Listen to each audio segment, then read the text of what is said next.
ਸ੍ਰੀ ਗੁਰੂ ਗ੍ਰੰਥ ਸਾਹਿਬ ਸੱਚੇ ਪਾਤਸ਼ਾਹ ਦੀ ਬੇਅਦਬੀ ਹੋਈ। ਮੌਕੇ ਦੀ ਅਕਾਲੀ ਸਰਕਾਰ ਨੇ ਦੋਸ਼ੀਆਂ ਨੂੰ ਬਚਾਇਆ, ਗੋਲੀਆਂ ਚਲਾਈਆਂ, ਸਿੰਘਾਂ ਨੂੰ ਸ਼ਹੀਦ ਕੀਤਾ, ਲਾਠੀ ਚਾਰਜ ਕੀਤਾ ਤੇ ਜ਼ਖਮੀ ਕੀਤਾ। ਅਸੀਂ ਸਰਕਾਰ ਨੂੰ ਮੌਕਾ ਦਿੱਤਾ, ਸਰਕਾਰ ਦੋਸ਼ੀਆਂ ਦੇ ਨਾਲ ਰਲ ਗਈ। ਮੈਂ ਖਾਲਸਾ ਪੰਥ ਕੋਲੋਂ, ਆਪਣੇ ਗੁਰੂ ਕੋਲੋਂ ਇਸ ਗੱਲ ਦੀ ਖਿਮਾ ਮੰਗਦਾ, ਇਸ ਗੱਲ ਦੀ ਮਾਫੀ ਮੰਗਦਾ ਕਿ ਸਾਨੂੰ ਇਹ ਗੱਲ ਨਹੀਂ ਸੀ ਕਰਨੀ ਚਾਹੀਦੀ।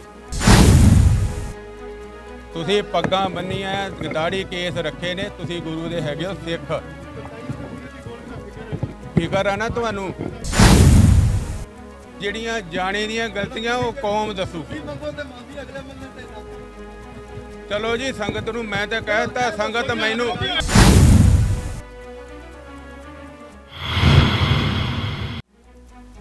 ਭਾਈ ਧਿਆਨ ਸਿੰਘ ਮੰਡ ਸ੍ਰੀ ਅਕਾਲ ਤਖਤ ਸਾਹਿਬ ਵਿਖੇ ਨਤਮਸਤਕ ਹੋਏ ਅਤੇ ਉੱਥੇ ਉਹਨਾਂ ਨੇ ਅਰਦਾਸ ਕਰਕੇ ਬਰਗਾੜੀ ਵਿਖੇ 6.5 ਮਹੀਨੇ ਚਲਾਏ ਮੋਰਚੇ ਨੂੰ ਸਫਲਤਾ ਤੋਂ ਪਹਿਲਾਂ ਖਤਮ ਕਰਨ ਲਈ ਮਾਫੀ ਮੰਗੀ ਹੈ।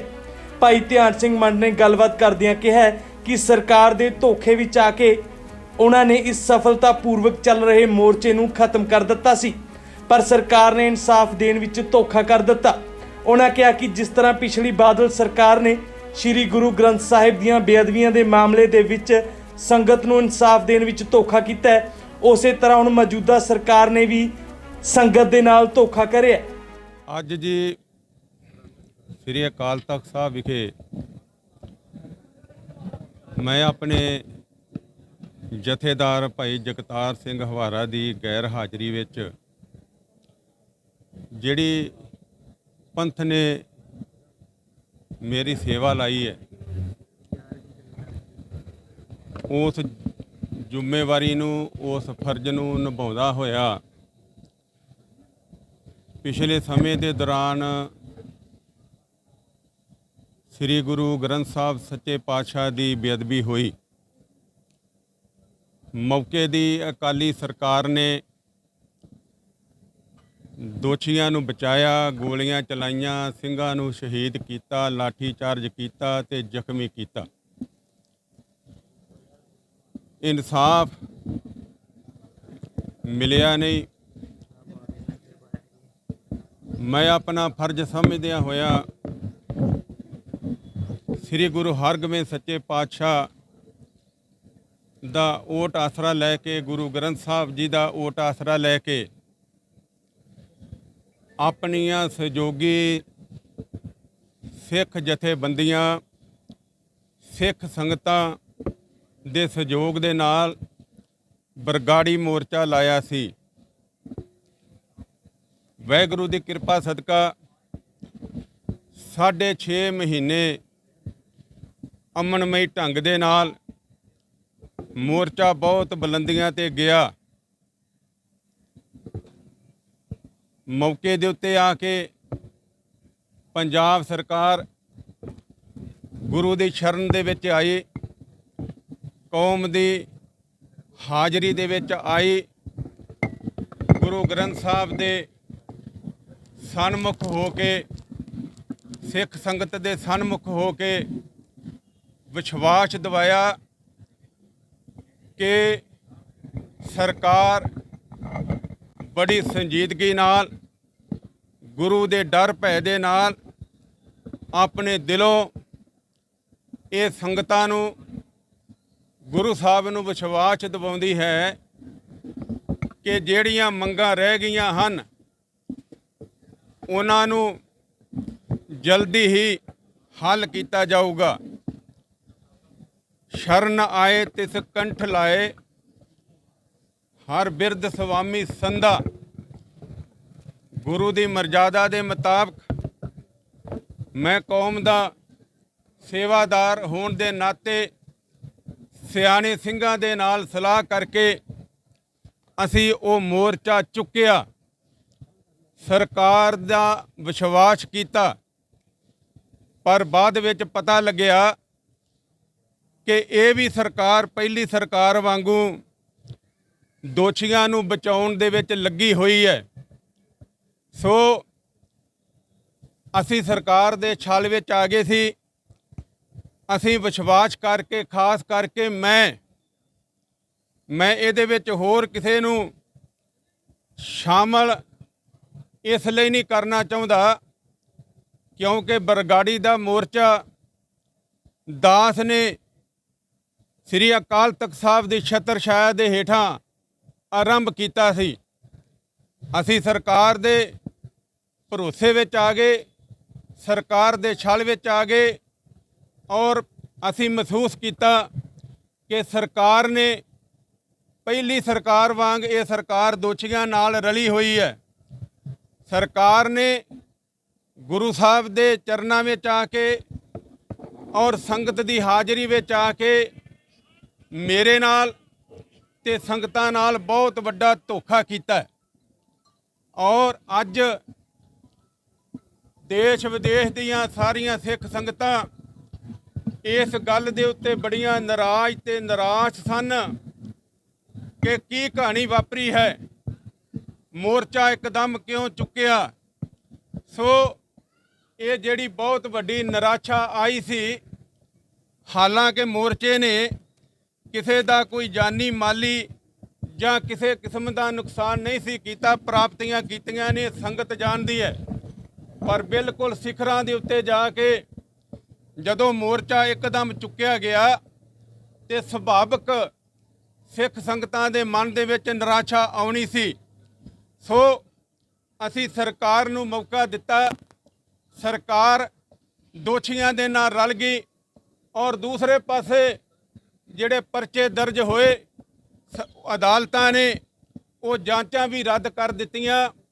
ਸੋ ਮੈਂ ਆਪਣਾ ਫਰਜ਼ ਸਮਝਦਾ ਹੋਇਆ ਕਿ ਮੇਰੇ ਤੋਂ ਸਰਕਾਰ ਦੇ ਛਲ ਵਿੱਚ ਆ ਕੇ ਬਹੁਤ ਵੱਡੀ ਪਾਵਨ ਪਵਿੱਤਰ ਅਕਾਲ ਤਖਤ ਸਾਹਿਬ ਦੇ ਉੱਤੇ ਆ ਕੇ ਸ੍ਰੀ ਗੁਰੂ ਰਾਮਦਾਸ ਸੱਚੇ ਪਾਤਸ਼ਾਹ ਦੀ ਸ਼ਰਨ ਦੇ ਵਿੱਚ ਆ ਕੇ ਮੈਂ ਆਪਣਾ ਫਰਜ਼ ਸਮਝਦਾ ਹੋਇਆ ਮੈਂ ਖਾਲਸਾ ਪੰਥ ਕੋਲੋਂ, ਆਪਣੇ ਗੁਰੂ ਕੋਲੋਂ ਇਸ ਗੱਲ ਦੀ ਖਿਮਾ ਮੰਗਦਾ, ਇਸ ਗੱਲ ਦੀ ਮਾਫੀ ਮੰਗਦਾ ਕਿ ਸਾਨੂੰ ਇਹ ਗੱਲ ਨਹੀਂ ਸੀ ਕਰਨੀ ਚਾਹੀਦੀ।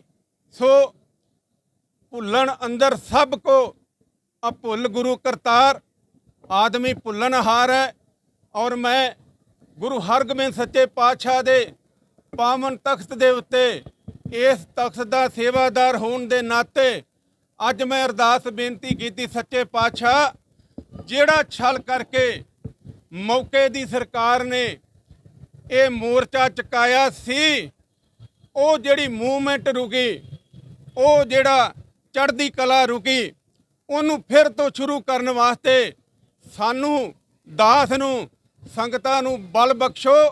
ਅਸੀਂ ਸ਼ਾਂਤਮਈ ਢੰਗ ਦੇ ਨਾਲ ਸਿੱਖ ਸੰਗਤਾਂ ਦੇ ਨਾਲ, ਦੇਸ਼ ਵਿਦੇਸ਼ ਦੀਆਂ ਸਿੱਖ ਸੰਗਤਾਂ ਦੇ ਨਾਲ ਸਲਾਹ ਮਸ਼ਵਰਾ ਕਰਕੇ ਅਸੀਂ ਫਿਰ ਸ਼ਾਂਤਮਈ ਲੜਾਈ ਸ੍ਰੀ ਅਕਾਲ ਤਖਤ ਸਾਹਿਬ ਦੀ ਸਰਪ੍ਰਸਤੀ ਦੇ ਥੱਲੇ ਅਸੀਂ ਉਹਦਾ ਆਰੰਭ ਕਰੀਏ। ਮੈਂ ਇੱਕ ਗੱਲ ਬੜੀ ਸਪਸ਼ਟ ਕਰ ਦੇਣੀ ਚਾਹੁੰਦਾ ਹਾਂ, ਹਮ ਨਹੀਂ ਚੰਗੇ ਬੁਰਾ ਨਹੀਂ ਕੋਏ, ਸਗਲ ਸੰਗ ਨਾ ਕੋ ਬੈਰੀ ਨਹੀਂ ਬਗਾਨਾ, ਸਗਲ ਸੰਗ ਹਮ ਕੋ ਬਣਾਈ। ਇਹ ਗੁਰੂ ਦਾ ਖਾਲਸਾ ਪੰਥ ਸਿੱਖ ਕੌਮ ਭਾਵੇਂ ਜਿੰਨੇ ਮਰਜ਼ੀ ਪਾਰਟੀਆਂ ਜਾਂ ਧੜਿਆਂ ਦੇ ਵਿੱਚ ਵੰਡੀ ਹੋਈ ਹੈ, ਮੈਂ ਅੱਜ ਅਕਾਲ ਤਖਤ ਸਾਹਿਬ ਦੇ ਸਨਮੁਖ ਹੋ ਕੇ ਸਮੁੱਚੇ ਖਾਲਸਾ ਪੰਥ ਗੁਰੂ ਨਾਨਕ ਨਾਮ ਸਿੱਖਾਂ ਨੂੰ ਇਹ ਗੱਲ ਕਹਿਣੀ ਚਾਹੁੰਦਾ ਹਾਂ ਕਿ ਮੇਰਾ ਧੜਾ ਹੈ ਗੁਰੂ ਦਾ ਪੰਥ, ਮੇਰਾ ਗੁਰੂ ਹੈ ਗੁਰੂ ਗ੍ਰੰਥ, ਇਹ ਮੇਰਾ ਸਾਰਾ ਪਰਿਵਾਰ ਹੈ। ਮੈਂ ਕਿਸੇ ਦੇ ਨਾਲ ਆਪਣੇ ਦਿਲੋਂ ਜਾਂ ਉੱਪਰੋਂ ਮੇਰਾ ਕੋਈ ਵਿਤਕਰਾ ਨਹੀਂ। ਇਸ ਪਰਿਵਾਰ ਦੀ ਤਰੱਕੀ ਵਾਸਤੇ, ਇਸ ਪੰਥ ਦੀ ਤਰੱਕੀ ਵਾਸਤੇ ਸਿੱਖ ਸੰਗਤਾਂ ਦੇ ਸਹਿਯੋਗ ਦੇ ਨਾਲ, ਗੁਰੂ ਸਾਹਿਬ ਦੀ ਅਸ਼ੀਰਵਾਦ ਦੇ ਨਾਲ ਆਉਣ ਵਾਲੀ ਜਿਹੜੀ ਲੜਾਈ ਹੈ ਉਹ ਅਸੀਂ ਲੋਕਾਂ ਦੀ ਕਚਹਿਰੀ ਵਿੱਚ ਲੈ ਕੇ ਜਾਵਾਂਗੇ।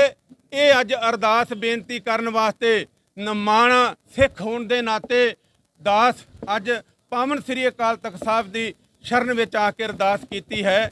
ਵਾਹਿਗੁਰੂ ਜੀ ਕਾ ਖਾਲਸਾ, ਵਾਹਿਗੁਰੂ ਜੀ ਕੀ ਫਤਿਹ। ਸਾਥੀ ਜਥੇਦਾਰ ਜਿਹੜੇ ਹੈਗੇ ਸੀ ਇਹ ਗੱਲ 3 ਸਾਲ ਪਹਿਲਾਂ ਹੀ ਕਹਿੰਦੇ ਪਏ ਸੀ ਕਿ ਮੋਰਚਾ ਚੁੱਕ ਕੇ ਬੜੀ ਵੱਡੀ ਗਲਤੀ ਕੀਤੀ, ਕਿ ਉਦੋਂ ਤੁਸੀਂ ਕਹਿੰਦੇ ਹੁੰਦੇ ਸੀ ਕਿ ਅਸੀਂ ਥੋੜਾ ਫੈਸਲਾ ਲਿਆ, ਸੋਚ ਸਮਝ ਕੇ ਲਿਆ। ਅੱਜ ਤੁਸੀਂ ਉਸ ਗੱਲ ਨੂੰ ਗਲਤ ਮੰਨਦੇ ਪਏ ਨੇ। ਗੁਰੂ ਦਾ ਸਿੱਖ ਸਿਧਾਂਤ ਦੇ ਮੁਤਾਬਕ ਜਦੋਂ ਕੋਈ ਗੁਰੂ ਦੀ ਸ਼ਰਨ ਆਉਂਦਾ ਹੈ ਉਹਦੇ ਤੇ ਵਿਸ਼ਵਾਸ ਕਰਦਾ, ਅਸੀਂ ਗੁਰੂ ਨੂੰ ਮੰਨਣ ਵਾਲੇ ਆ, ਅਸੀਂ ਉੱਤੋਂ ਨਹੀਂ ਮੰਨਦੇ। ਅਗਰ ਉਹਨਾਂ ਨੇ ਉਹ ਗੱਲ ਪੂਰੀ ਨਹੀਂ ਕੀਤੀ, ਕੋਈ ਗੱਲ ਨਹੀਂ, ਤੁਸੀਂ ਪਹਿਲਾ ਸਮਾਂ ਵੀ ਵੇਖਿਆ, ਹੁਣ ਵਾਲਾ ਵੀ ਸਮਾਂ ਆਉਣ ਦਿਓ, ਤੁਹਾਨੂੰ ਸਾਰੇ ਜਵਾਬ ਜਿਹੜੇ ਨੇ ਇਹ ਆਪਣੇ ਆਪ ਹੀ ਮਿਲਣਗੇ।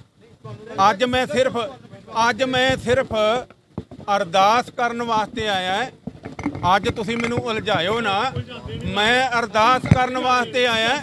ਮੈਂ ਨਮਾਣੇ ਸਿੱਖ ਵਜੋਂ ਮੈਂ ਅਰਦਾਸ ਕੀਤੀ ਹੈ। ਮੈਨੂੰ ਕੋਈ ਝਿਜਕ ਨਹੀਂ। ਜੇ ਅਸੀਂ ਛਲ ਦੇ ਵਿੱਚ ਆਏ, ਅੱਜ ਮਾਫੀ ਮੰਗੀ ਹੈ। ਮਾਨ ਸਾਹਿਬ ਤੁਸੀਂ ਕਿਹਾ ਕਿ ਕੋਈ ਜਾਨੀ ਮਾਲੀ ਨੁਕਸਾਨ ਉਹ 6.5 ਮਹੀਨੇ ਦੇ ਵਿੱਚ ਨਹੀਂ ਹੋਇਆ।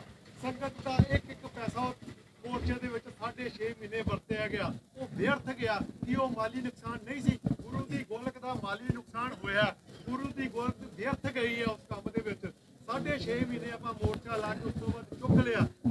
ਤੁਸੀਂ ਛਲ ਦੇ ਵਿੱਚ ਆ ਸਕਦੇ ਹੋ, ਕੋਈ ਹੋਰ ਛਲ ਤੁਹਾਨੂੰ ਦੁਬਾਰਾ ਇਹ ਕੀ ਭਰੋਸਾ ਹੋ ਸਕਦਾ ਸੰਗਤ ਨੂੰ ਕਿ ਧਿਆਨ ਸਿੰਘ ਮੰਡ ਜਿਹੜੇ ਨੇ ਇਹ ਦੁਬਾਰਾ ਕਿਸੇ ਛਲ ਮੈਂ ਜੋ ਕਹਿ ਰਿਹਾ ਦਾਸ ਜੋ ਕਹਿ ਰਿਹਾ ਉਹ ਤੁਸੀਂ ਖਿਆਲ ਨਾਲ ਸੁਣ ਲਓ। ਸਾਨੂੰ ਕਦੀ ਵੀ ਪੈਸੇ ਨਹੀਂ ਚਾਹੀਦੇ ਤੇ ਨਾ ਅਸੀਂ ਪੈਸਿਆਂ ਵਾਸਤੇ ਲੜੇ। ਇੱਕ ਮਿੰਟ ਜਵਾਬ ਲੈ ਲਓ, ਸਵਾਲ ਦਾ ਜਵਾਬ ਲੈ ਲਓ।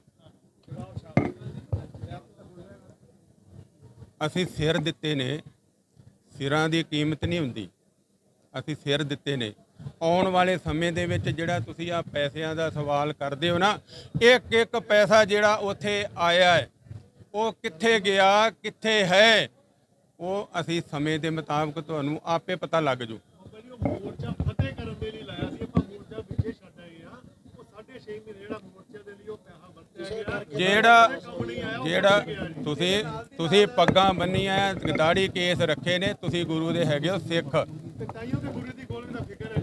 ਫਿਕਰ ਹੈ ਨਾ ਤੁਹਾਨੂੰ, ਫਿਕਰ ਤੁਸੀਂ ਇਹਦੋਂ ਵੀ ਵੱਧ ਰੱਖਣਾ ਚਾਹੀਦਾ ਹੈ। ਸਿੱਖ ਸਾਵਧਾਨ ਹੋਣਾ ਚਾਹੀਦਾ ਹੈ। ਪਰ ਮੈਂ ਜਿਹੜੀ ਗੱਲ ਕਹਿਣਾ ਨਾ, ਉਹ ਸੁਣੋ ਸਿਧਾਂਤ ਕੀ ਕਹਿੰਦਾ ਹੈ। ਜਦੋਂ ਕੋਈ ਗੁਰੂ ਦੀ ਸ਼ਰਨ ਦੇ ਵਿੱਚ ਆ ਕੇ ਇੱਥੇ ਬਰਨਾਲੇ ਨੇ ਬਲੈਕ ਥੰਡਰ ਕੀਤਾ, ਇੱਥੇ ਦਰਬਾਰ ਸਾਹਿਬ ਦੇ ਵਿੱਚ ਪੁਲਿਸ ਵਾੜੀ, ਇੱਥੇ ਜਾਨੀ ਮਾਲੀ ਨੁਕਸਾਨ ਹੋਇਆ, ਪਰ ਉਹ ਜਦੋਂ ਸ੍ਰੀ ਅਕਾਲ ਤਖਤ ਸਾਹਿਬ ਦੀ ਗੁਰੂ ਦੀ ਸ਼ਰਨ ਆਇਆ ਤੇ ਫਿਰ ਉਹਨੂੰ ਮਾਫ ਕੀਤਾ ਗਿਆ। ਗੁਰੂ ਦਾ ਸਿਧਾਂਤ ਹੈ ਵਿਸ਼ਵਾਸ ਕਰਨਾ। ਜੇ ਤੁਸੀਂ ਵਿਸ਼ਵਾਸ ਨਹੀਂ ਕਰਦੇ ਫਿਰ ਇਹ ਗੱਲ ਠੀਕ ਨਹੀਂ ਹੈ। ਅਕਾਲੀ ਦਲ ਨੇ ਆ ਕੇ ਮਾਫੀ ਮੰਗੀ ਲਈ ਸੀ ਕਿ ਸਾਡੇ ਕੋਲ ਗਲਤੀਆਂ ਹੋ ਗਈਆਂ ਜਾਣੇ ਦੀਆਂ ਵੀ ਮਾਫ ਕਰ ਦਿਓ। ਕੋਈ ਨਹੀਂ, ਉਹ ਵੀ ਗੁਰੂ ਦੀ ਸ਼ਰਨ ਚ ਆਇਆ।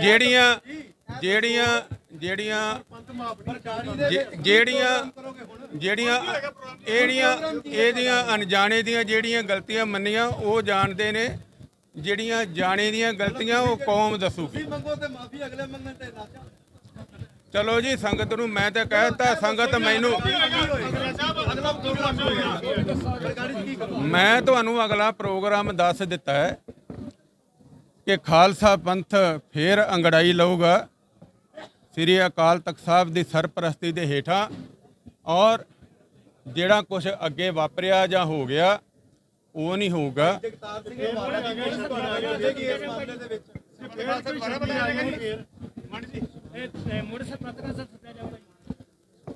ਕੋਈ ਸਰਬੱਤ ਖਾਲਸਾ ਕਿਸੇ ਵੇਲੇ ਵੀ ਸੱਦਿਆ ਜਾ ਸਕਦਾ। ਇਹ ਕੌਮ ਦਾ ਮਸਲਾ ਮੇਰਾ ਮਸਲਾ ਨਹੀਂ। ਇਹ ਕੌਮ ਦਾ ਮਸਲਾ ਜਦੋਂ ਕੌਮ ਚਾਹੂਗੀ ਸੱਦ ਲਵੇ। ਸਰਬੱਤ ਖਾਲਸਾ ਫਤਿਹ ਕਰੋ ਹੁਣ ਤੁਸੀਂ। ਮੈਂ ਜਿਹੜੇ ਕੰਮ ਵਾਸਤੇ ਅੱਜ ਆਇਆ ਨਾ, ਉਹ ਰਹਿਣ ਤੋਂ ਅਰਦਾਸ ਆ ਮੇਰੀ। ਹੁਣ ਹੋ ਗਿਆ ਸਾਰਾ। ਹਾਂ, ਉਹ ਸਮੇਂ ਦੀ ਉਡੀਕ ਕਰੋ। ਗਰਭ ਦੇ ਭਵਿੱਖ ਦੇ ਵਿੱਚ ਬਹੁਤ ਕੁਝ ਛੁਪਿਆ, ਤੁਹਾਨੂੰ ਪਤਾ ਲੱਗੇ। ਅੰਮ੍ਰਿਤਸਰ ਤੋਂ ਸੁਖਚੈਨ ਸਿੰਘ ਦੀ ਰਿਪੋਰਟ, ਗਲੋਬਲ ਪੰਜਾਬ ਟੀਵੀ।